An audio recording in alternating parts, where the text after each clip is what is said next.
Nikita Khrushchev, your shoe. Yeah, use my shoe. So Sally says it's time to go. It's time to go. So welcome to the Natural Resources Committee. I'm Senator Tom Brandt from Plymouth, representing the 32nd District, and I serve as chair of the committee. The committee will take up the bills in the order posted. This public hearing is your opportunity to be part of the legislative process and to express your position on the proposed legislation before us. If you are planning to testify today, please fill out one of the green testifier sheets that are on the table at the back of the room. Be sure to print clearly and fill it out completely. When it is your turn to come forward to testify, give the testifier sheet to the page or to the committee clerk. If you do not wish to testify but would like to indicate your position on a bill, there are also yellow sign-in sheets back on the table for each bill. These sheets will be included as an exhibit in the official hearing record. When you come up to testify, please speak clearly into the microphone, tell us your name, and spell your first and last name to ensure we get an accurate record. We will begin each bill hearing today with the introducer's opening statement, followed by proponents of the bill, then opponents, and finally by anyone speaking in the neutral capacity. We will finish with a closing statement by the introducer if they wish to give one. We will be using a 5-minute light system for all testifiers. When you begin your testimony, the light on the table will be green. When the yellow light comes on, you have 1 minute remaining, and the red light indicates you need to wrap up your final thought and stop. Questions from the committee may follow. Also, committee members may come and go during the hearing. This has nothing to do with the importance of the bills being heard. It is just part of the process, as senators may have bills to introduce in other committees. A few final items to facilitate today's hearing. If you have handouts or copies of your testimony, please bring up at least 12 copies and give them to the page. Please silence or turn off your cell phones. Verbal outbursts or applause are not permitted in the hearing room. Such behavior may be cause for you to be asked to leave the hearing. Finally, committee procedures for all committees state that written position statements on a bill are to be included in the record, must be submitted by 8 a.m. the day of the hearing. The only acceptable method of submission is via the legislature's website at nebraskalegislature.gov. Written position letters will be included in the official hearing record, but only those testifying in person before the committee will be included on the committee statement. I will now have the committee members with us today introduce themselves, starting on my left. Stan Klaus, District 37, which is Buffalo County, Kearney, Gibbon, and Shelton. Good afternoon. My name is Danielle Conrad. I represent North Lincoln. Jana Hughes, District 24, Seward, York, Polk, and a little bit of Butler County. Barry DeKay representing District 40, which consists of Holt, Knox, Cedar, Antelope, northern part of Pierce, northern part of Dixon counties. Mike Moser, I represent District 22, which includes Platte County and most of Stanton County. Jane Raybould, Legislative District 28, which is in the city of Lincoln, right in the central part. And I'm Margot Juarez, and I represent District 5 in South Omaha. Okay. Also assisting the committee today, to my right is our legal counsel, Cindy Lamb, and to my far left is our committee clerk, Sally Schultz. Our pages today are Emma Jones, a junior at the University of Nebraska-Lincoln, and Catherine, a junior in environmental studies major at the University of Nebraska-Lincoln.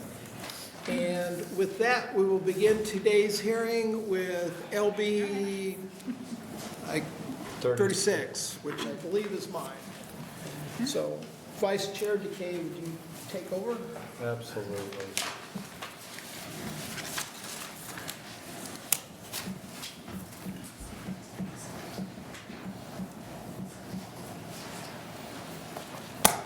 Senator Brandt, you're welcome to open. Good afternoon, Vice Chairman DeKay and members of the Natural Resources Committee.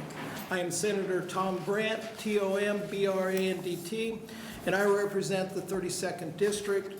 which consists of Fillmore, Thayer, Jefferson, Saline, and southwest Lancaster counties. I am here today to introduce LB 36.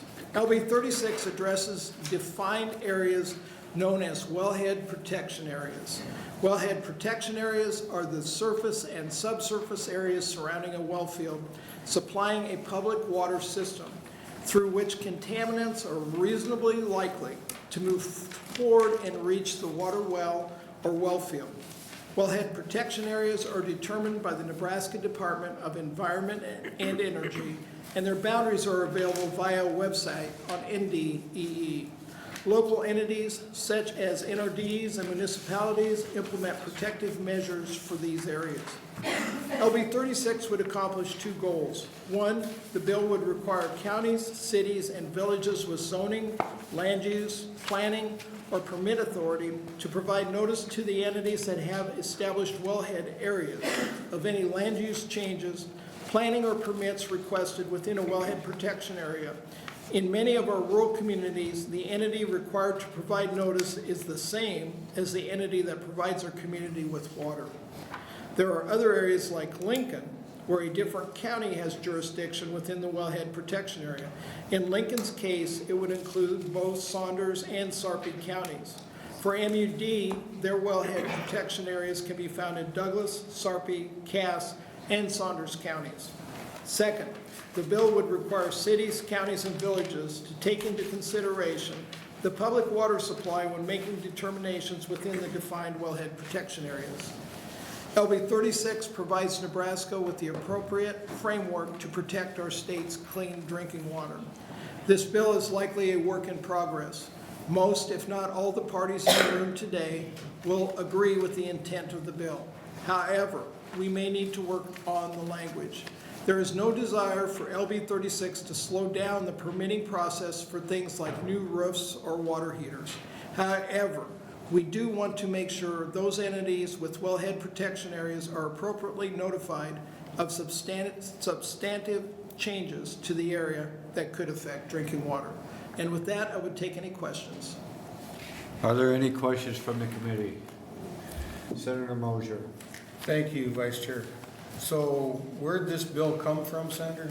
MUD brought this bill to us, and I think most of us are familiar with the wellhead protection area. I know I live by one for the city of Beatrice, and the boundaries vary. That one I think is 3 or 4 miles. And today, if a landowner inside that area, let's say wanted to construct a hog confinement facility with a deep pit, they aren't required to notify the wellhead protection area. Okay? You say they are. Are not. This bill would require just notification. That's all this bill is asking for, is that the wellhead protection area be notified of any substantive changes inside the wellhead protection Then area. the DEQ is not involved in, Sure, the DEQ has to permit that hog house. yeah. I don't think the DEQ has to notify the wellhead protection area. Would you need a building permit to put in or some Oh, kind of absolutely. permit? None of that changes. Yeah. Okay, all this bill is saying is you just need to notify the wellhead protection area. You were mayor of Columbus. I'm sure you had a wellhead protection area around your well fields out there. Yes, we did. Yeah. So, and then people that farm or live in that wellhead protection area, if they're gonna re-roof their house or put in a new water heater, that's not what this is asking. If you're gonna put in underground fuel tanks, or you're gonna build a hog confinement facility, or you're gonna do something that could possibly endanger that well field. Why would a new water heater or something like that trigger this bill? What's your fear? It would not. It would not. And that's why it is kind of a work in progress on what would be There's some defined. lack of clarity in some parts of the bill or I something? think some testifiers after me will be able to answer that maybe more clearly. Thank you. Yeah. Senator Rabel. So I noticed in your bill, it requires that 30-day notification. What if it doesn't line up exactly correctly with that political subdivision meeting notice, and then it causes a delay? And how does that entity who wants that zoning permit because they're ready to dig ground or Right. sign contracts Yeah, for it. so this bill is about notification to that other authority. I don't think it would delay the implementation of the other one. And the reason for the 30 days is so that if it was something substantive to that wellhead, that the city council of let's say where I use Beatrice as an example, so that city government could contact the appropriate authority, let's say it is the DEQ, and say, we want you to be aware of this, and we're concerned that this would impact our water supply. Thank you. Are there any other questions from the committee? Thank you Vice Chair Takei. Thank you, Senator Brandt, for bringing this forward. And I think you already said this in your open, but you're willing to work with any of the folks that are here to streamline the provisions, to harmonize things with zoning or planning or permitting in practice or in statute. Is that a fair assessment? Okay. That's true. Any other questions? Seeing none, are you going to stay for a closing? Yes, I will. Thank you. First proponent.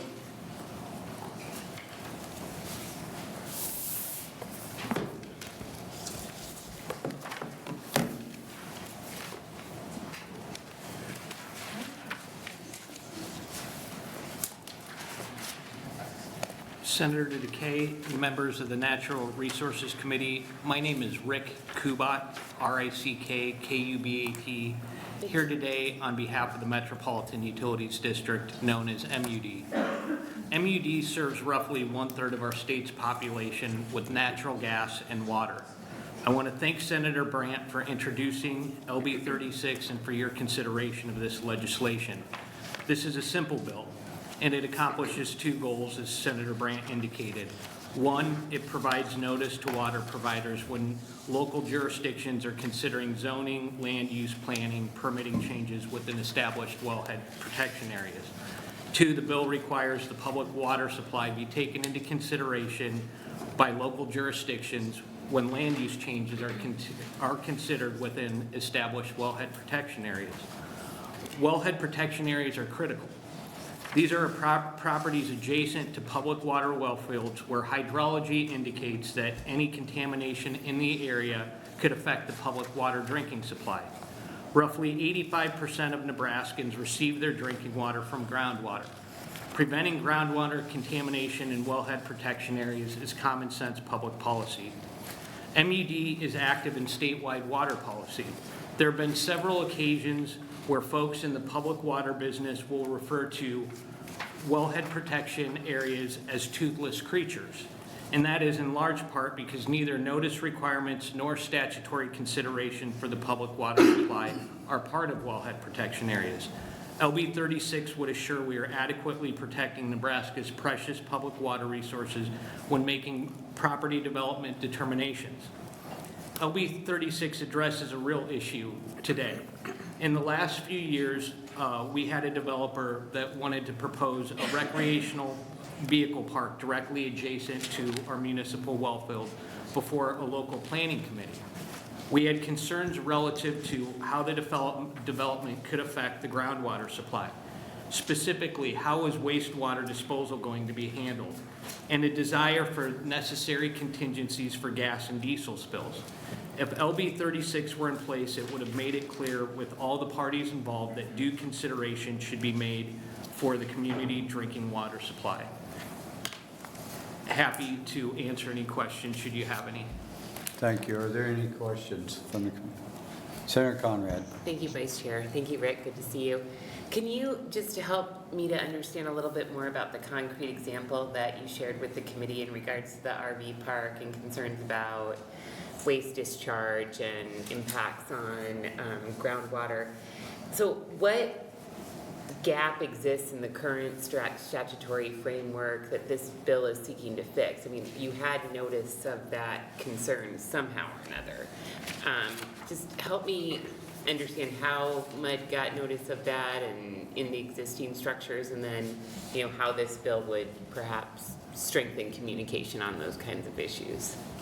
Thank you for the question, Senator Conrad. The point of the bill in terms of the notice requirement, we were fortunate that we received notification because by happenstance, at the time we happened to have an MUD employee sitting on the local planning board. Okay. But for that, I would hope that we would have been notified. But under Nebraska law, it's under the purview of the local, in this case, the local county jurisdiction. They did not need to provide us notification of the proposed development. And it, especially in the case of Lincoln, when you're kind of locked into what's going on in your own community, making sure that the water's operating. In Lincoln's case, you've got things going on in Saunders and Sarpy County that you might not be aware of. In our case, we have 4 different counties. What I think Senator Brandt did a good job of explaining where the bill might need some work is we don't want to be notified of new roofs and water heaters. We do want to be notified of things that could have a substantive effect on the groundwater. In the case of this proposed recreational vehicle park, it was directly adjacent to our well field with the sand pit lake. And during conversations with the developers and those on the planning board, there was, I would say, a mild amount of pushback from some folks. And really, and I can sincerely say this, all we were trying to do was to make sure that the necessary contingencies for wastewater disposal from the vehicles themselves, and then unfortunately, when you're dealing with providing public to a large community, you have to consider things like windstorms. A toppled RV with gas and diesel next to a sand pit lake adjacent to a municipal well field, generally speaking, is not a good idea. And what are your contingency plans?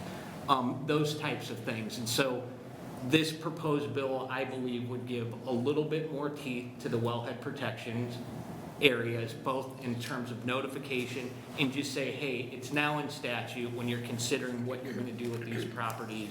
We want you to consider the public drinking water supply.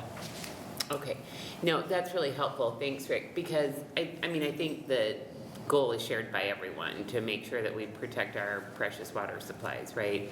I'm just trying to figure out in the existing zoning or permitting processes how some of those factors aren't, I would assume they're taken into account when people are working through the zoning process or the permitting process already. So I just didn't want to add like a layer of perhaps redundancy or bureaucracy there. But maybe you're saying if the permitting and zoning happens kind of beyond your county or local jurisdiction, you may not have those lines of communication open. Is that kind of part of what this bill is meant to address?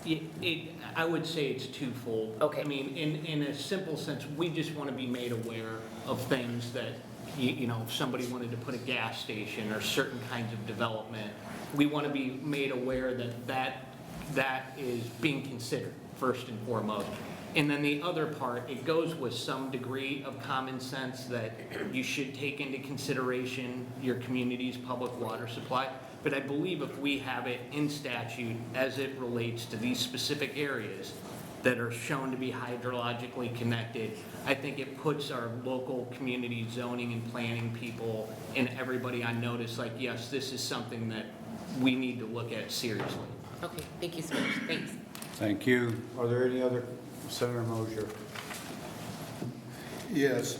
Do you feel that this bill gives you teeth? Or is it just kind of informational and you still need to do something to protest or complain or object to the placement of something by your wellhead? What I would say, Senator Moser, is it helps. It helps in the sense that the decision makers that are deciding what we're going to do with these specific areas in terms of development, it's now in statute, hey, and you being a former mayor know that a lot of times you're appointing people to boards and they all bring certain amounts of expertise with them and they all look at the collective picture quite differently. It's nice from the perspective of the public water supplier if we can pull out a statute and say, hey, we want to talk to you about your concerns, and by the way, even though this is common sense, you should be taking our consideration of our ability to provide your community with clean drinking water into consideration.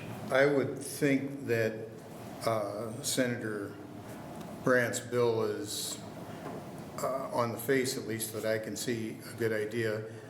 When you're on a planning or zoning board, you're not supposed to take into consideration things that are not in your planning and zoning plan. I mean, if you object to a developer building something and you don't have a law or something to back up your objection, you could wind up getting sued, because it could create a big financial change in the development picture if you deny their permit to build whatever they're gonna build. So having this in the law would be good, because then the planning and zoning could say, hey, well, we like your development as far as the city is concerned. We do have to consider water supply and so as long as, what's the penalty?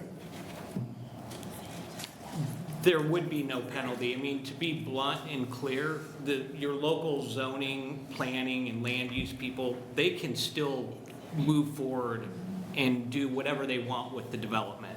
What I would say is, now as the public water supplier, because we have this in statute, we could say, hey, you didn't appropriately consider that we're providing water to X number of people, and by virtue of putting in, you know, this kind of development, you're putting that in jeopardy, and we have a statute that we can refer to. So it helps. I mean, where we're at right now is there's nothing there.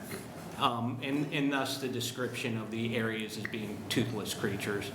And then if I can, just in purposes of Senator Rabold's question, in terms of the timing and the 30-day notice, if there's things that we can do that work for the counties, the cities, in terms of lining things up and making sure that we're not delaying their normal processes, we're on board with that and are happy to try and work with them with any necessary language changes.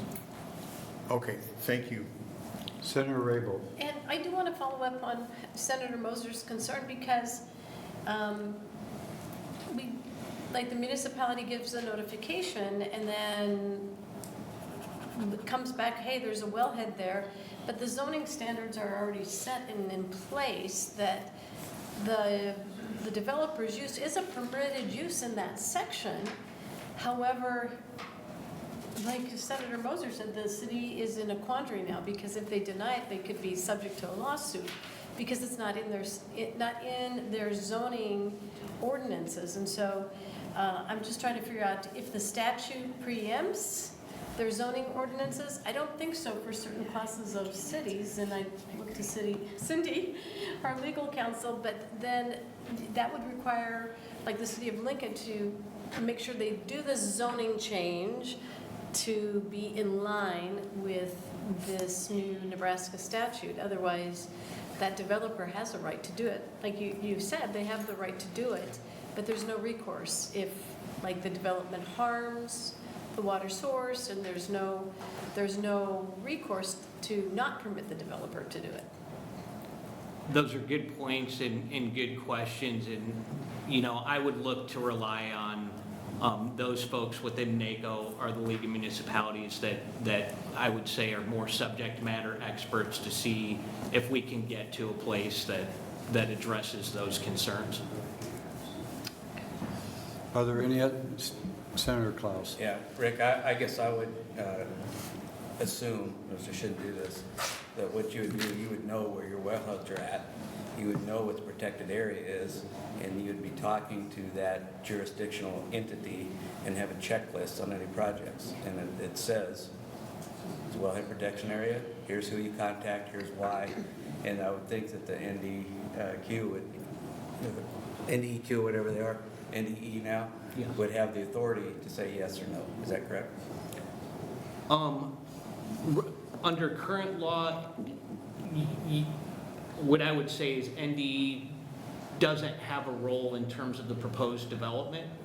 And even with this change, NDE, I don't believe would have, with the exception of some things that require permit, like a hog confinement or certain kinds of wells, NDE would have some, I would say, purview over it. But generally speaking, in terms of what kinds of buildings and what kind of structures and things, for the most part, I think that falls on your local county, city, or village planning board. And just so we're clear too, and Senator Brandt mentioned it, NDE on their website does have, and I'm not a map or GIS person, does have on their website where all of our wellhead protection areas are in the state. So you can zoom in on a particular city and you can see where these wellhead protection areas are. Any other questions? Thank you, sir. Thank you for your time today. Next proponent.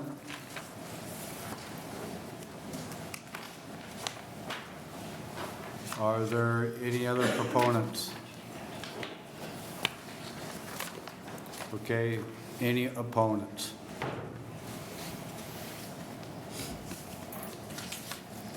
Any opponents? Anybody in the neutral position?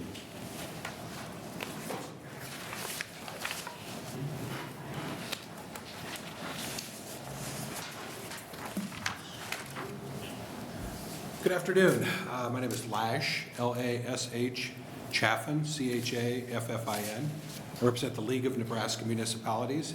And we are officially neutral on this, although I'm going to add a whole bunch of caveats to that neutral in a positive way. So in case Senator Mosier wants to know how my neutral testimony is going to be, it's pretty positive.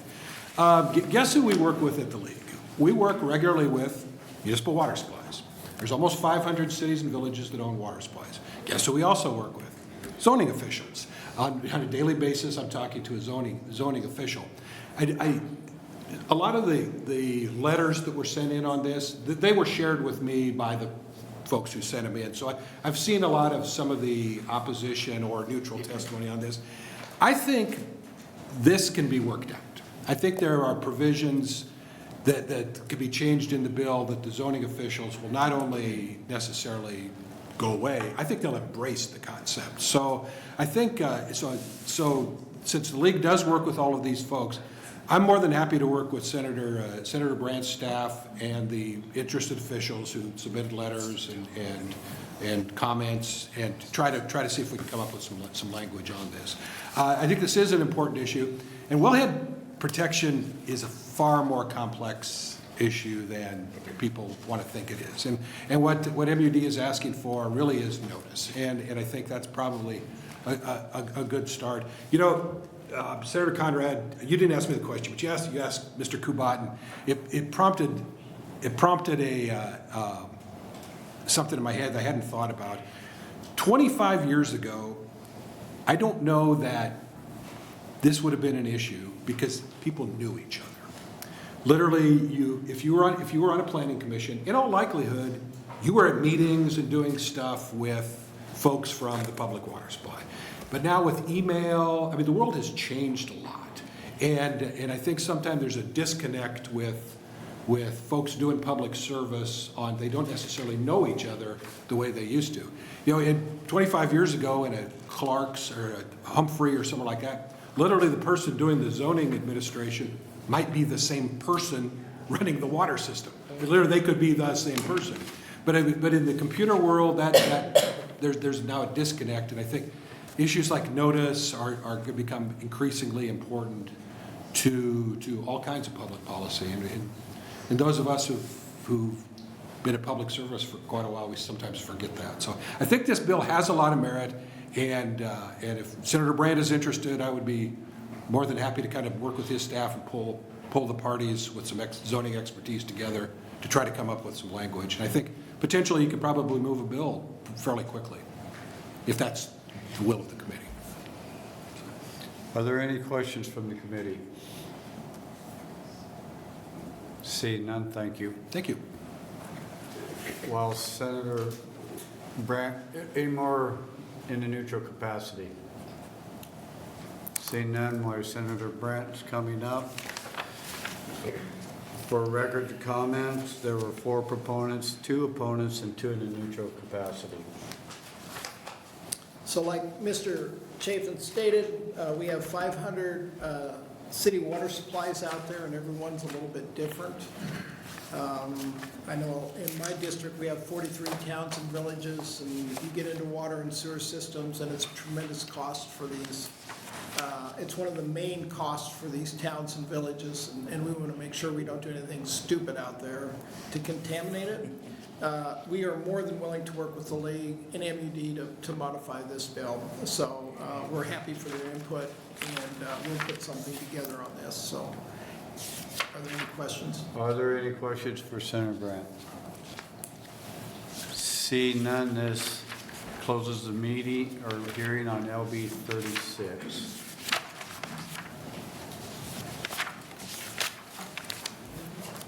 Excuse me.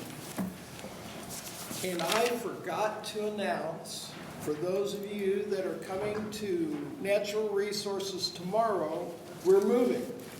The hearing will be in room 1510 down the hall. So committee and people that are coming to the committee. Welcome to the Natural Resources Committee. Is that just for tomorrow, Senator? Yeah, that's just for tomorrow. Okay. Yep, Thank you. go ahead. This is LB 129. Good afternoon, Chairman Brandt and members of the Natural Resource Committee. I am Dan McKeown, DAN-MCKEON. I'm representing District 41, the Nebraska State Legislature. I'm here to introduce LB 129.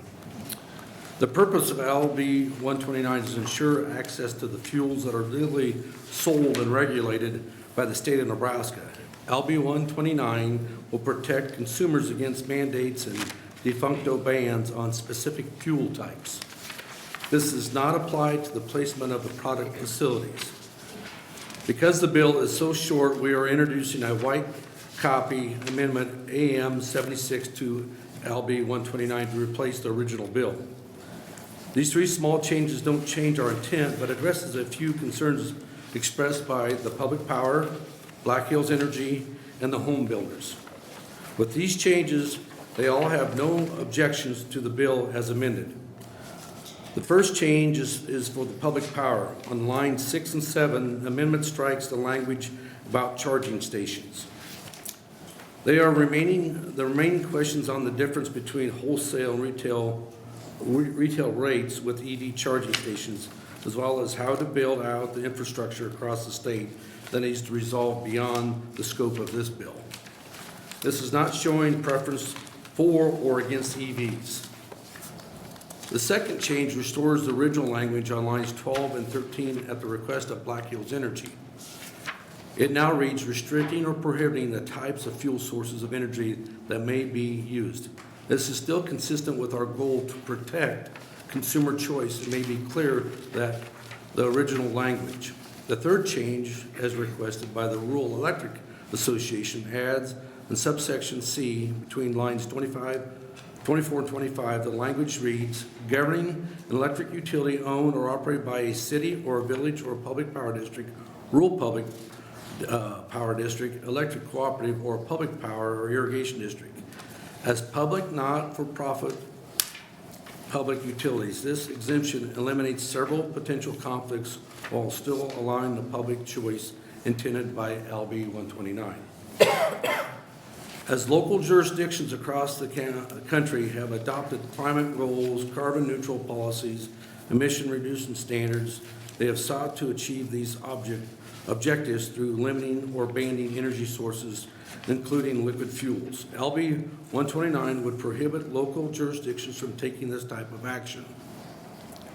LB 29 builds on protections that were put in statute by Senator Albright's bill last session, brought originally as LB 636, amending into LB 867 by AM 3054. LB 867 passed on a final reading 47-0. It guarantees a statewide policy to protect the sale of natural gas and propane. Numerous states have already taken similar action as LB 129 to preserve consumer choice. Among them are Alabama, Louisiana, Oklahoma, Tennessee, Florida, Texas. Others are considering action. It has passed the Senate in Iowa, but not yet passed the House. We will be introducing another bill before this committee, LB 471, that will prohibit state agencies, cities, counties, village from borrowing the sale of motor vehicles based on their source of energy. For example, California has a law that banned the sale of gas-powered cars and light trucks beginning in 2035.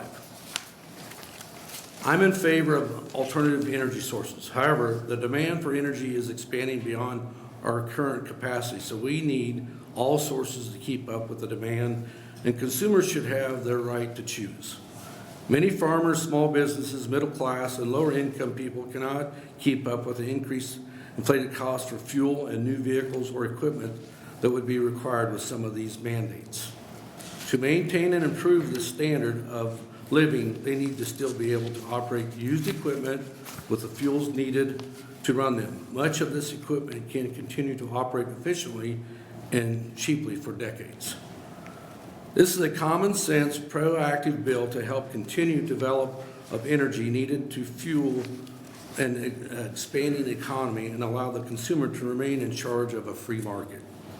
I ask for you to advance this bill to general files as amended by our white copy amendment AM 76.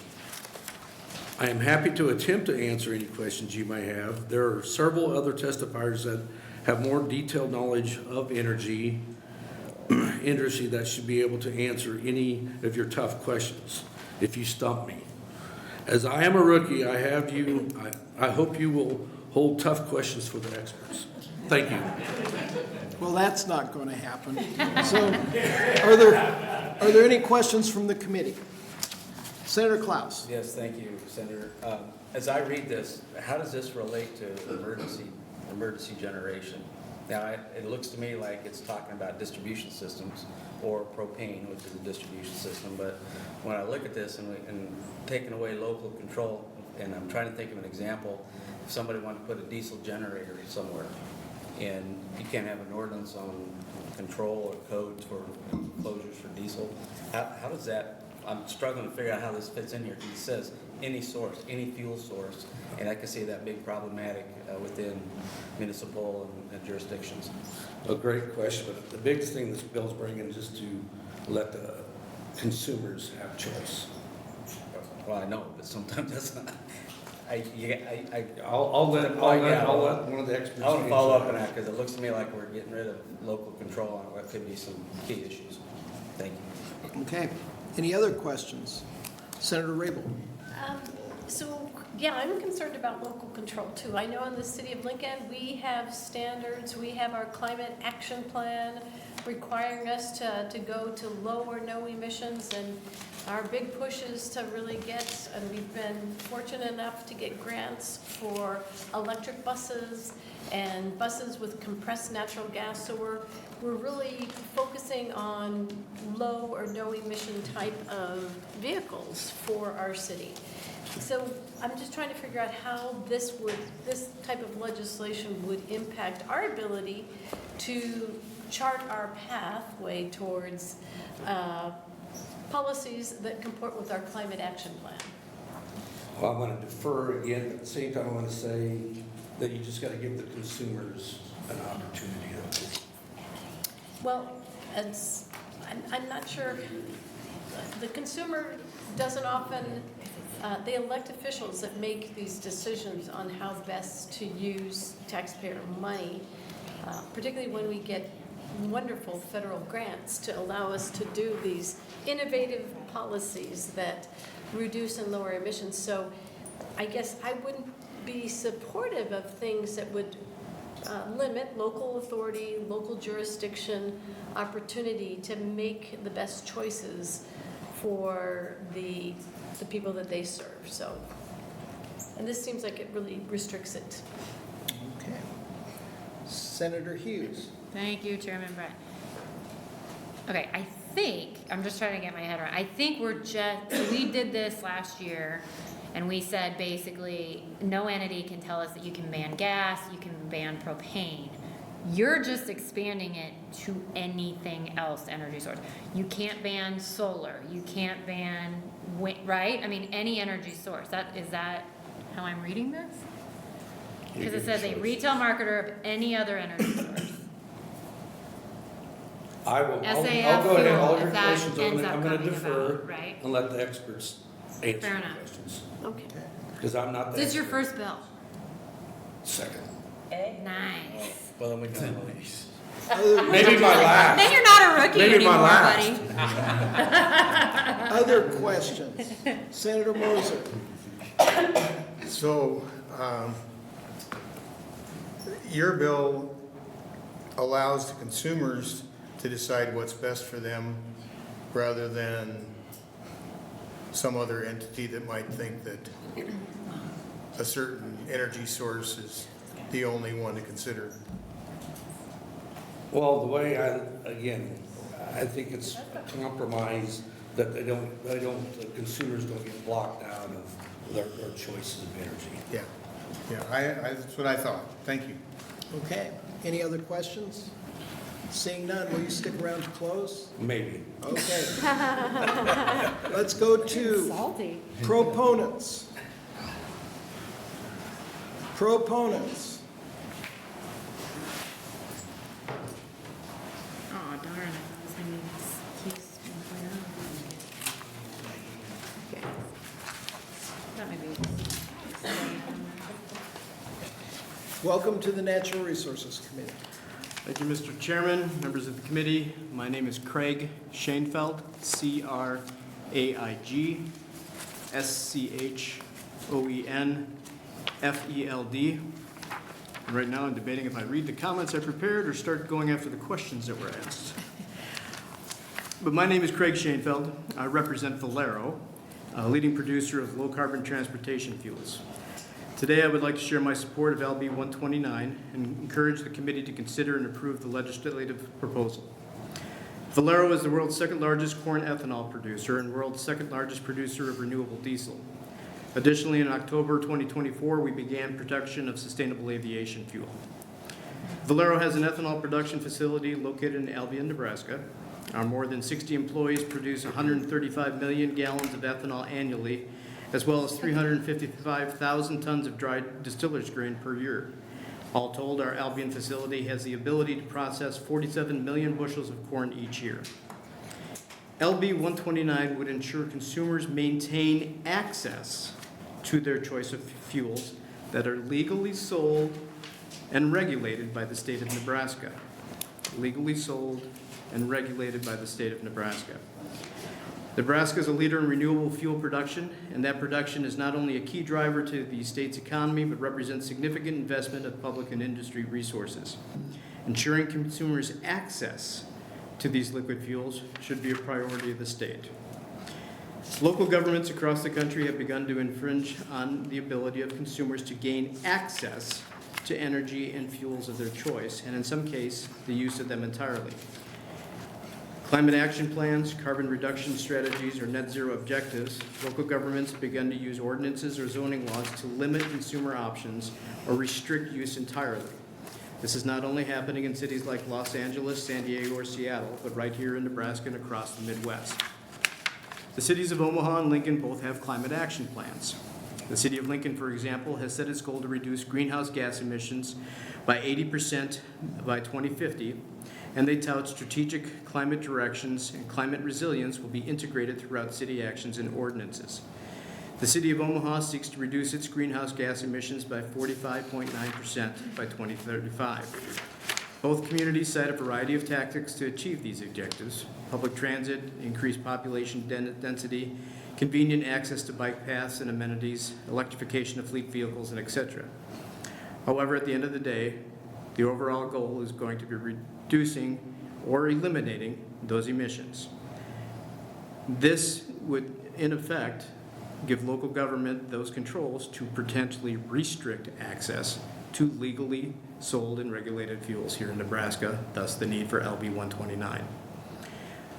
As Senator McKeon talked about, multiple states have already passed actions similar to LB 129. Others are considering it as well. I am, and Mr. McKeon did indicate that there were some concerns, and thus the amendment for that. I'd urge the committee to give consideration to the amendment, effectively a strike after. I believe that addresses the concerns that were brought to attention from the Public Power and Black Hills. But I want to thank you for your time today. I will do my best not to defer, but to answer questions that you may have, and respectfully ask that the committee give consideration to LB 129 and its amendment. Thank you. All right, thank you. Let's see if we have questions. Senator Klaus? Yes, thank you, Senator.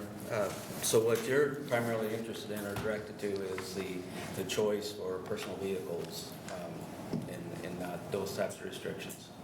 Correct. Okay. Senator DeKay? Thank you. Thank you for your testimony today. Does this, how will this impact, say, different blends of gasoline? If you have premium and that's 100%, or if you go to 10, 15, 85%, does that? This bill should not impact that at all. That'll be a market and a consumer choice. What retailers choose to offer, what blend of ethanol, of diesel, or the like, the market will dictate, and that'll be based on what consumer preference is for their particular vehicles and their particular function of those vehicles. Thank you. Senator Rabel? Well, I know this is kind of a gotcha question. Or do you think reducing emissions is a bad thing? We believe that all of the above approach to tackling those type of issues. Okay, that's great. So do you think, like, last year or the year before, we passed a mandate that we have to reach goals in the state of Nebraska for selling E15 or E20 fuels?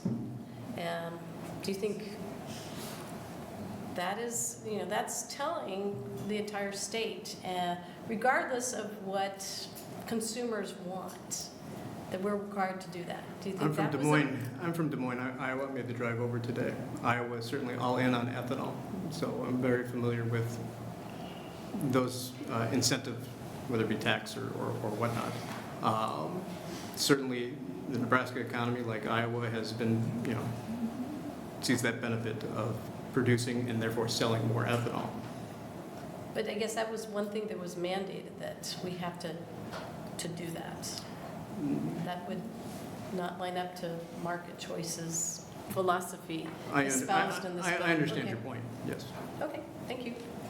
Any other questions? Senator Klaus? And I don't know if this is the appropriate way to do it, but would it be a good solution just to specify four modes of transportation? This looks too broad to me, but if the goal is to narrow it down to transportation, and that's kind of what we've talked about on this other next bill on not banning. Different states have chose to do this different ways. Oklahoma doesn't look like Louisiana, doesn't look like Tennessee, doesn't look like Florida, doesn't look like Georgia. The goal, I believe, of the sponsor is to make sure that consumers, if it's a legal fuel, if it's allowed and regulated by the state of Nebraska, consumers should have access to it. For transportation. Transportation, marine, but yes, I'm highly looking at transportation industry. Yes. Okay. Senator Hughes? I think I have a question. Thank you, Chairman Brett. The original bill was not, this is adding the transportation. The original was, if I have a gas cooktop, I can keep, someone can't tell me that I can't have gas in my home. I don't believe that was the intent, but that may not be what it was written. Right? That was last year. It's pretty broad. Am I wrong with that? Are you I asking can't a ask you a question. We'll talk about it later. Thanks. Any other questions? Thank you for your testimony. Thank you. Yeah. Next proponent. I know. Nobody was here except Brian.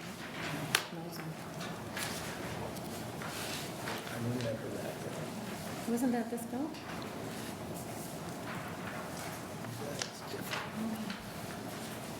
All right, Chairman Brandt, that's fun to Welcome. say. Yes. Thank you. And members of the Natural Resources Committee, my name is Dawn Caldwell, DAWN, CALDWELL. And I'm here representing both Renewable Fuels Nebraska and the Ag Leaders Working Group in support of LB 129, with the amendment as presented that was worked on with the other associations and businesses. I have a really nice long letter here for you, or comments that I was going to read, but I'm going to let you have that for your reference. Much of it has already been said. I just want to reiterate, Nebraska is the #2 ethanol producing state in the United States. Liquid fuels is incredibly important to the success of our farmers and ranchers across Nebraska. And the idea of transportation vehicles being sold at such a level, or a community banning liquid fuel vehicles in our state is extremely concerning to us. And so I just want to make sure that I see the E15 access standard as access. It was a choice that many consumers didn't have, and we're building up those options for consumers across Nebraska. And so keeping those options everywhere, like we did for the natural gas cook stoves in homes in the last year or two, I think that's really important. It's been at the core of Nebraska for a long time, and quite honestly, ethanol is the fastest path right now to cleaner emissions for many, many citizens. With that, I will cease so you don't have to hear the same thing 3 times. Okay, let's see if there's any questions. Senator Rabel. Don, are you aware of efforts in our state of Nebraska that we're trying to ban other types of fuel? I guess I haven't ever come across that myself, but. I haven't yet, but I also don't live in the super urban areas, so we just really like to keep gas stations open in my areas with the fuel that's produced by the farms that surround them. So I have not heard that yet. However, when I see what's happened in other communities across the United States, and many times things make it from the coast our direction over a number of years' time, and whether it be animal welfare practices, row crop farming practices, various different things, if we end up having to do something that is not practical, not the best for the type of business, but it's being decided by people that don't earn their living from that business, that's pretty tough. And so if we can just prevent a situation from happening, because it may be in states that are not that far away from us, good on us. Other questions? Senator Klaus. Don, would you agree that maybe the original intent of the bill was to protect natural gas distribution systems so that you could have cook stoves, the distribution, and this is kind of shifting gears? The original intent was strictly for vehicles and marine, and airplanes as well, aviation fuel. The intent was really for transportation vehicles, because we had already taken care of the other stuff before, so. Senator DeKay. Yeah, are you seeing what's happening in possibly other states, and seeing what could happen in the future to take a proactive stance to stave off something that might happen in the future? Correct. Thank I you. like being pro-Nebraska, so. Thank you. Okay. Any other questions? All right, thank you for your Thank you. testimony. Next proponent.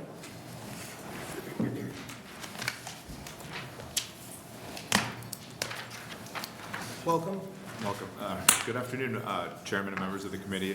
My name is Mike Carbo, K-A-R-B as in boy, O, and I am the Midwest Region Director for the American Petroleum Institute. API represents all segments of America's natural gas and oil industry, which supports more than 11 million U.S. jobs. Our nearly 600 members produce, process, and distribute the majority of the nation's energy. Thank you for the opportunity to speak today with you in support of LB 129. API promotes free markets as a cornerstone of our industry's efforts to compete and innovate to address current and future energy needs. Under this principle, we support policies that allow the development of all energy sources on a level playing field where innovation, competitive markets, and consumer choice will result in the best, most cost-effective products and services available to the consumer while also meeting policy objectives. The free market has a proven track record of demonstrating that competition has achieved policy objectives and advanced technology at a reduced cost to the consumer. By adopting LB 129, Nebraska would be supporting policies that allow all technologies to compete in the marketplace.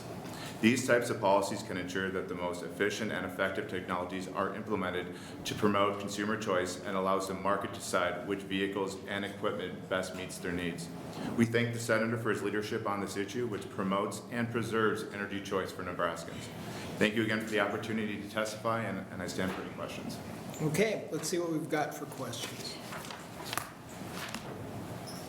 I don't see much. Where are you at on ethanol? Your group? We, as an industry, we don't support mandates, but we do support consumer choice, and that includes liquid fuels and ethanol. So if the consumer choice was 85% ethanol across the state, you'd be all right with that? As long as there's not a mandate in that product and allowing the consumer to decide, we are not in the business of picking winners or losers. Okay, thank you. Wait, we've got a question. Senator Rabel. I want to follow up with Senator Brandt. How do you feel about electric vehicles then? Well, No. that is once again ultimately up to the consumer to decide what best fits their needs for their family and themselves. All right, thank you. Thank you. Yep. Next proponent. Any more proponents? Going to opponents. Any opponents?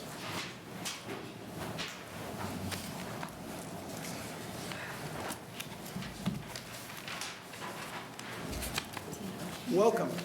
Good afternoon. My name is Lash, L-A-S-H, Chaffin, C-H-A-F-F-I-N. I represent the League of Nebraska Municipalities. And today I'd like to offer the League's opposition to LB 129. LB 129, when you look at it, seems to be a solution looking for a problem. I don't see Nebraska elected officials clamoring to ban these sources. On the contrary, they're trying to get new businesses to come to their towns. This is just because something happens in Los Angeles doesn't mean that's immediately the Nebraska mindset. So I think that just seems preemptive at an absurd level at this point. And secondly, the bill does seem awfully broadly written. And when you combine lack of a definable problem in Nebraska with lack of detail in the bill, you could have a lot of unintended consequences. And unintended consequences really disrupt people's lives. For instance, and I'm not even sure how this would fit into this bill, signage rules and regulations. Those clearly affect marketing of a product, and I think most cities and the residents of those cities would want a city to have appropriate signage regulations. I'm not entirely sure the way that bill's written it would affect that, but that's something that I think there's a lot of unintended consequence type of questions out there that this bill really brings up for our members. And a little bit of history with respect to the prior iterations of this concept, the League opposed the original natural gas measures, and we were directed by our members to work with the natural gas companies to kind of come to some language to get us off square one on that opposition. And the big difference there was cities, counties, natural gas companies have a defined relationship already. It's not just the entirety of the retail market.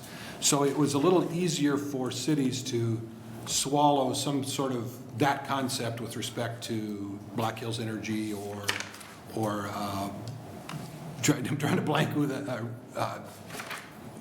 we've gone through so many iterations of companies. It was a little different situation than what's going on here. So I think short of identifying specific problems that are occurring in Nebraska, I think this bill just really doesn't sit well with city governments at this point. Now, if somebody can come forward with some specific issues, I think that's possibly something we could discuss. Otherwise, I just think the possibility for unintended problems is just too great. But I would certainly answer any questions. All right, let's see if we have questions. Senator Moser. I think this is trying to be proactive, because once things happen, it's sometimes too late. That could be. I mean, I understand you not wanting to be told what to do, but we want to have, in my opinion, the citizens have the most choices and not have certain fuels pushed on them because of some government entity that thinks that, you know, coal is bad or electricity is good or whatever. And that, you know, and that may be true, but I will say that Lincoln or Omaha building a bike trail is a far leap in logic to banning a fuel type at this point. Okay, thank you. Any other questions? Seeing none? Thank you. Thank you. Other opponents?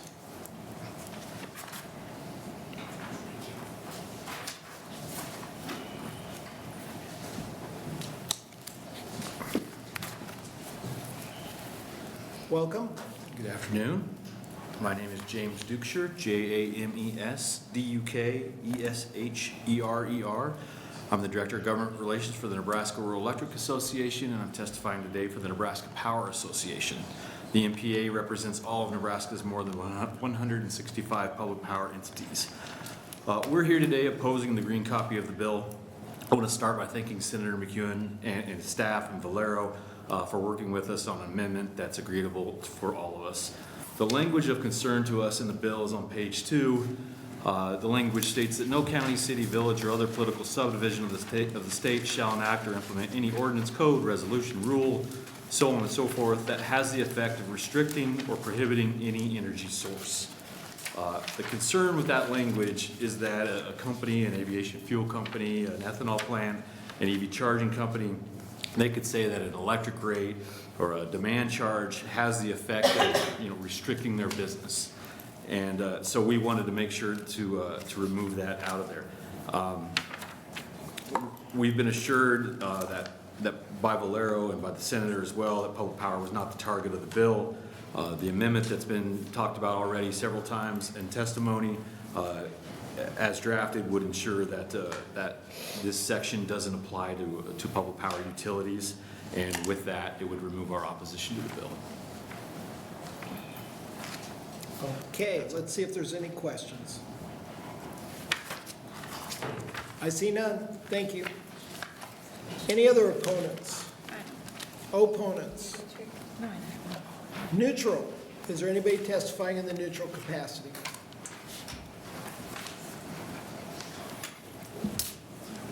Good afternoon. Good afternoon, Chairman Brandt, members of the committee. My name is Jill Becker, spelled Jillbecker,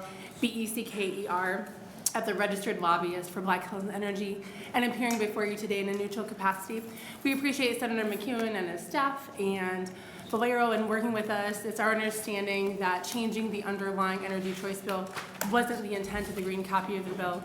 And with the if the committee would adopt the amendment that has been discussed today, we would be neutral on the bill. We don't have additional commentary on the addition of fuel sources to the bill. That's not our issue. We just want to make sure that the underlying measure that was passed last year remains in effect. And at the risk of hearing what you're going to ask me, I will ask if you have any questions for me. Well, let's find out. I don't see any. Okay, great. All right. Thank you so much for your time. Okay, great. Anybody else in the neutral capacity? All right, as Senator McKeon comes up to close, we had 2 proponents, 3 opponents, and 1 neutral for the record. And Senator McKeon is waiving, and at this time then, that will close the hearing for LB 129, and we will go to LB 377, Vice Chair DeKay. It's your help.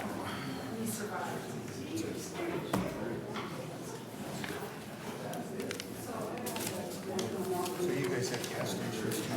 Oh, yeah, we sell everything. I'm a big believer in the market in terms of that's true. Not general merchandise. To require retailers to sell E15, E20, That's what we're doing.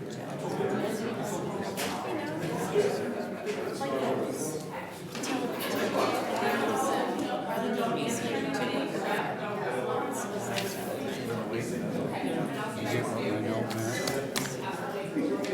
for lack of chance, because other states might allow it, and you're trying to set it up. Your bill, who cares? If you wanna buy yours, who cares? As long as it's labeled. If I wanna eat that crap, I'm gonna eat it. I brought candy for you and Janet, and I ate both of them. No, what's the word? Okay, You're out of control. with that, we will open on LB 377. Senator Brandt, you're welcome to introduce. Good afternoon, Vice Chairman Decay and members of the Natural Resources Committee. I am Senator Tom Brandt, T-O-M-B-R-A-N-D-T. I represent the 37th District, Fillmore, Thayer, Jefferson, Saline, and southwestern Lancaster counties. I am here today to introduce LB 377 on behalf of the committee. This was a committee bill.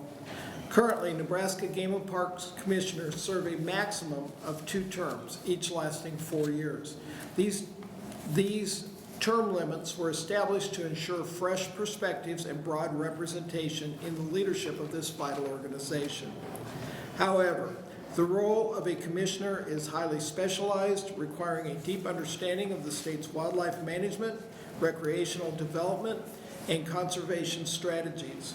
Extending the limit to 3 terms would allow experienced commissioners to continue contributing their expertise while still maintaining opportunities for new members to serve. As a reminder, the Game and Parks is made up of 9 commissioners that are appointed by the governor and approved by the legislature. 8 of the commissioners serve each of the 8 districts across the state, and the 9th serves at large. Commissioners serve in a volunteer capacity. And with that, I would be happy to answer any questions that you may have. Are there any questions from the committee? Senator Moser. What's the problem that 3 terms solves? This bill was brought to me by Game and Parks, and there'll be some testifiers after me that will go into detail on why they're proposing this. Typically, though, as I recall, these nominees are politically connected to the governor and chosen because they're interested in the subject, but they're friends of the governor, more or less. So the governor only serves 8 years. You know, next governor's probably going to want to put his own people in there anyway. I wonder if this is necessary. But the terms are staggered. So, I mean, he isn't, I don't believe the governor can replace all 9 commissioners when he comes into office. No, I'm just saying he's not going to probably nominate somebody for 3 terms because he won't be there long enough, no matter when. And that could be. Yeah. Okay, anyway, thank you. Senator Hughes. Thank you, Vice Chair Decay. Do we even need terms at all? I mean, if you've got somebody, they're not getting paid anyway, and, oh, we got a yes. I'll ask this question later. Thank you. All right. Thank you for your comment. Senator Juarez. Okay, I just wanted to know, and again, since I'm new, it really did surprise me to read about the political party, how it tried to divide. See, where did I read? There are 5 men, not more than 5, shall be affiliated with the same political party. So is that common in these commissions? As a senator, at some point, you will get a packet of all the commissions we have, and the packet's about 1 inch thick. And there's hundreds of commissions that your constituents or people across the state can apply for. And it depends, some of them ask for professional. You may have to be an accountant or an attorney. You may have to be an accountant or attorney from the 3rd District. You may have to be a Republican accountant or attorney from the 3rd District. It's a wide range of people that help serve the state of Nebraska in different capacities. I don't see that as unusual from my time here.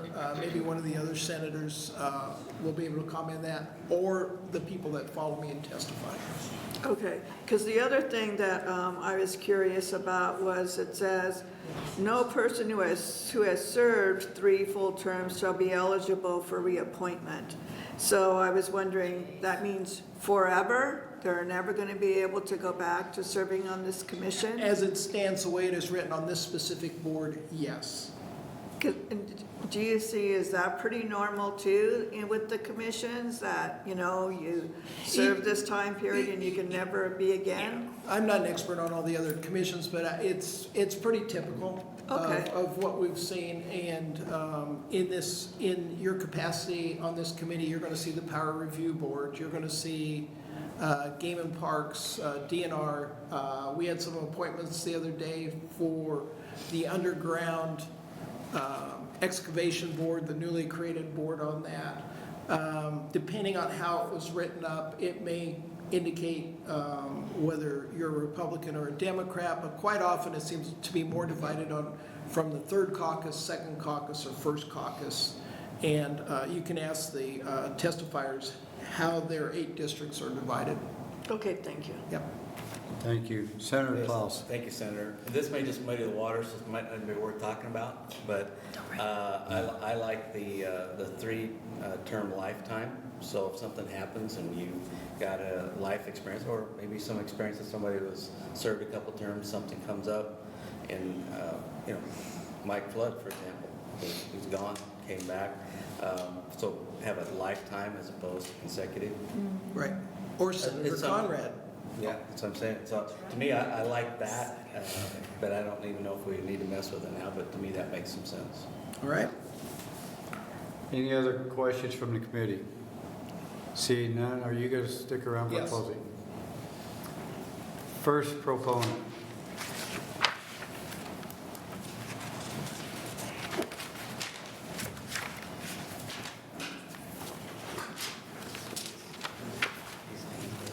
Thank you, Vice Chairman Decay, members of the Natural Resource Committee, Council Lamb, and Clerk Schultz. It's a pleasure to be back in front of you today. My name is Dan Hughes, that is D-A-N-H-U-G-H-E-S, and I am representing myself. I live in Venango, Nebraska, which is 315 miles that way, long ways. I do want to correct one thing that Senator Brandt stated, that this bill came to him from Game and Parks as a state agency. It's not to my knowledge that we brought this bill. My understand, or the way I recall, is I was having a conversation with a couple of city senators, and I was lamenting the fact of the brain drain, if you will, of what's going to happen to the Game and Parks Commission here within the next year. So I said it would be nice if we could go to 3-4-year terms, just to make sure we've got institutional knowledge to help carry on the programs that have been successful, but also to understand the programs that are not working so we can get rid of those. There are 9 commissioners, and the way the board sits today, within 1 year, when we get 2 more new commissioners, we will go from 50 years of experience on the board today to a year from now, we could have only 24 years of experience on the commission. So within 366 days, that's a pretty drastic drop in institutional knowledge for a state commission that has a budget that is hundreds of millions of dollars. State agencies are a challenge when you have high turnover of commissioners or board members. I've served term on the Nebraska Ethanol Board. I was also on the Nebraska Wheat Board before coming to the legislature. So I've had quite a little experience with staff people of making sure that the commission or the board does run correctly, but you've got to have that private citizen come in to help guide that board. So use those of you who've been mayors on city council and Congress, or Senator Conrad being in the legislature before, we've always ran into those, I'll call them bureaucrats, and not demeaning them, but they have been in that job for 15 years, and you're here 3 years, and you're telling me how to do my job, and you're going to be gone in 5 more, so we're just going to keep doing it the way I want to do it till you're gone. So that's pretty much the impetus of why this has come to pass.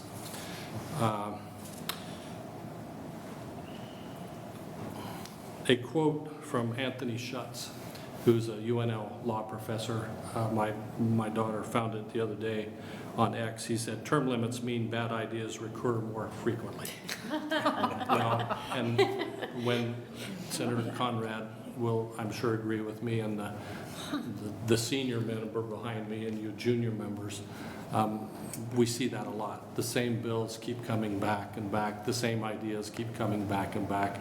So to me, this was just a way that we could possibly make one state agency run a little smoother for a little longer term of time.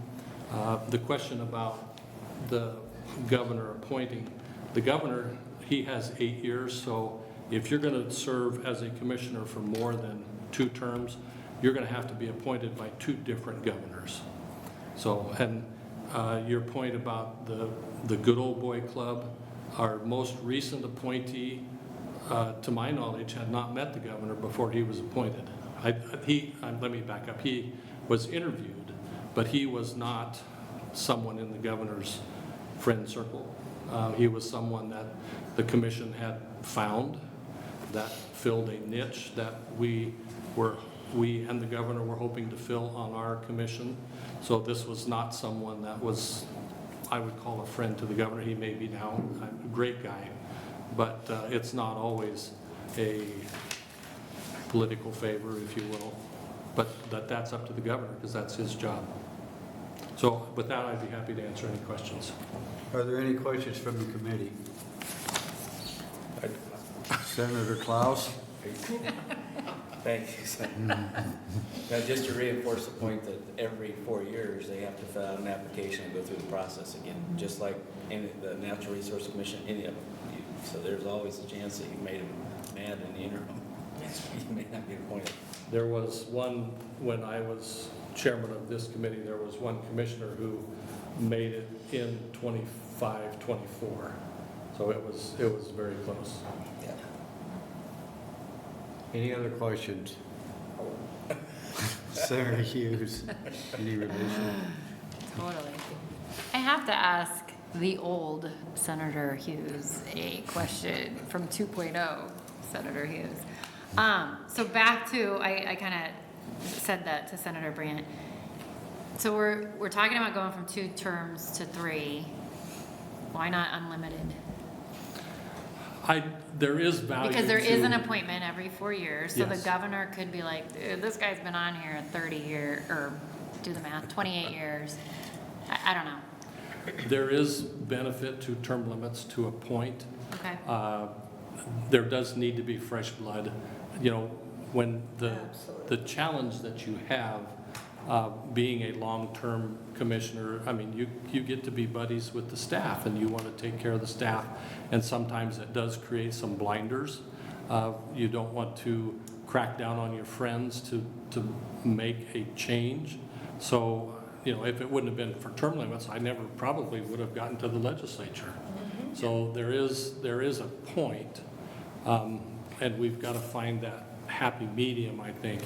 But what we're doing now with 8 years is not enough. I'm just began my 3rd year, so I've got 2 years of experience under my belt on the commission, and I'm learning a lot every single meeting we have because it is a vast organization that we cover a lot of different things, and it just takes time, as you freshman senators know, how hard it is to get up to speed because there is just so much coming at you that it takes time to learn all that stuff. And then, you know, when you're a senior senator like Senator Mosier or Senator Brandt, you know, in a couple of years they'll be gone, and all that knowledge that they have learned over the last 8 years is gone in a heartbeat. And we've got a new rookie coming in, and I'm just trying to level that out a little bit, to extend that. I think would be a big benefit to the Game and Parks Commission and to the state of Nebraska ultimately. So to follow up with that, I'm going to guess that you think maybe the legislature could potentially go to 3 term limits as well. Might be a little better than the 2. I have not been bashful about my willingness to make that happen as well. I think that 3 4-year terms for state senators would be a big benefit to the state of Nebraska. 8 years is just not enough to learn the job and to become effective at it, especially when you're dealing with behemoth state agencies. There are, and I'm gonna stray here since you opened the door for me. The Board of Educational Lands and Funds is another state agency that has been very non-helpful. As a senator, when I was chairman of this board, I asked for information and they drug their feet, and I only had 2 years left, and they drug it out completely, trying to get information from them. So some, not all, not Game and Parks, but some state agencies, the directors and the board members or commissioners have learned that it's easy to wait out senators when they're making your life a little more difficult. So there are good agency heads and good personnel that work for the state of Nebraska, but there are also some that really don't want to deal with the elected public officials who ultimately are their boss. Well, and it's interesting to hear you say that you're 2 years in now and you're on this position. And honestly, you came in with vast amount of more information with Game and Parks than someone else that might have been assigned to it, right? Because of your work here for your 8 years in the legislature. I had scratched the surface. I was an adversary of Game and Parks when it came to deer hunting. I was an advocate for them for license fees, park permit fees, and other things. So it was a kind of a love-hate relationship, if you will. But even with the information, the knowledge that I had here when I got on the commission and learned way more about the millions, and I mean tens of millions, maybe hundreds, I'm not sure, of fish that we stock in Nebraska lakes every year, and the number of states that we trade fish with to make sure our anglers have, fish to catch. And our park system, we have got some of the most beautiful parks in the nation in Nebraska, and I'd never been there. And what it takes to maintain and improve, and personnel, like I say, I had a little bit of background in hunting, deer hunting specifically, but there's way more to Game and Parks. Well, thank you for coming today. Thank you. Any other questions? I have one real quick. When it comes to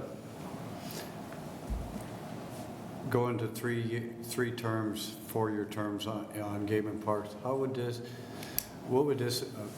affect other state agencies? Would they be included in wanting to go to 3-4-year terms, or do you see any problem with that? Or That's would be up to you to decide as the legislature. I guess what I'm hoping is that if you allow Game and Parks to do this, and we prove over time that it is not a bad thing, it's actually going to work better, that maybe we will look at other agencies and maybe ultimately the legislature of making this change. But this is just one small change, kind of an experiment. We do have a fairly sizable budget, and we've got a large workforce, especially in the summertime. But as the governing body for a state agency, we have a job to do. It's oversight and making sure that we don't get a lot of general fund dollars. I think 12% of our budget is general fund. The balance comes from license fees and park permits and those type of things, overnight camping fees. So we have a lot of responsibility, and all of the commissioners take it very seriously. all right. One more quick question for me, and then Senator Klaus. You said you work with other states trading fish? Correct. Can you trade carp for walleye by chance? I'm not sure, but I don't think we breed any carp. I'm sorry. Senator Klaus. Thank you, Senator Kay. I'm kind of redirecting this. Not all commissions have term limits, do they? I don't know. I'm sorry, I didn't hear what you said. Not all the question, do all term limits have, or commissions have term limits? And they did not? Yeah, but Game and Parks does. Game and Parks is one And that we does. do have the requirement of not more than 5 from one political party. And if you're gonna serve 12 years, you're gonna have to be appointed by 2 different governors. There's no question. Thank you. That's good information on both ends on that. Thank you. Senator Juarez. So ironically today, since we're discussing this, I got my plaque as being a supporter of term limits. And I just wanted to be transparent about that. And I obviously don't have any issue with term limits. I definitely believe that that's why I had the opportunity to come here. Because already the Supreme Court has been in favor of, you know, you can pour any amount of money that you want for a candidate, right? And so they allowed that to go. And to me, having term limits is what gives more people opportunity. And I definitely value diversity. And I definitely see that as lacking at the state level. And that's why I am always concerned about these terms, even on a commission, because I feel very strongly that we need to work more on getting diversity at the state in all areas. And I appreciate your being willing to talk about that, but it's just really something that I value. Yeah, no, I don't have any problem with anything you said. We have term limits, they're called elections, and I think that's part of the problem on an election basis, whether it's city council or state senator or congressional seat. You know, voter engagement, voter education, that was always a priority for me when I was in one of these chairs. This is a little different. There are still term limits, but we're asking them to be extended, not eliminated, to go from 2 4-year terms to 3 4-year terms, just because of the institutional knowledge and the background that each of us brings to the job. You know, you bring a different perspective. You know, you as an individual completely changed the makeup of the legislature. I had that conversation in the Speaker's office earlier today about everyone that changes. Of the 49 of you, one of you has to leave for someone new comes in, it completely changes the body. Some ways for better, some ways for worse, but it does change, and that's a good thing because we tend to get a little too complacent. Yeah. Thank you for the question. Any other questions for the testifier? Thank you, Mr. Hughes. One last point, I do want to thank the committee for introducing this bill very much. Thank you. Next proponent. I'm dyslexic. Any opponents? Any in the neutral position?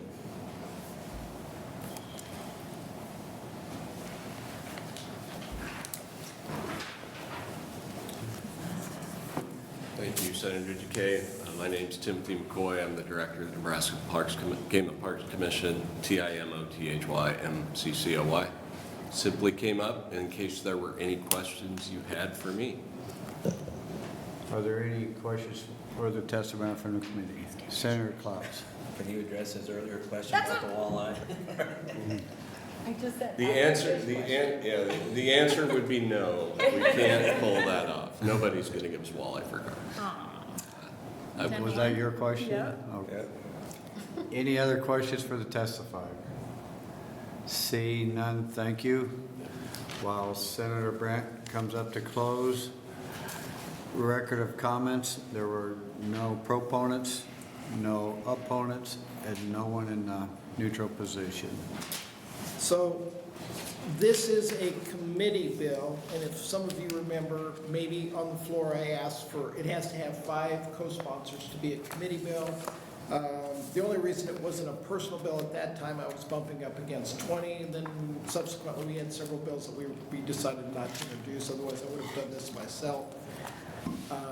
So I just want the committee to be aware of that going forward. That's how it would be presented, but I think it was pretty straightforward today what this does. It's not rocket science, so. Are there any questions? I will ask, are there any questions from the committee? Seeing none, that closes the hearing on LB 377. That closes our hearings for the day. Okay. So if you're going to give it away. Cindy?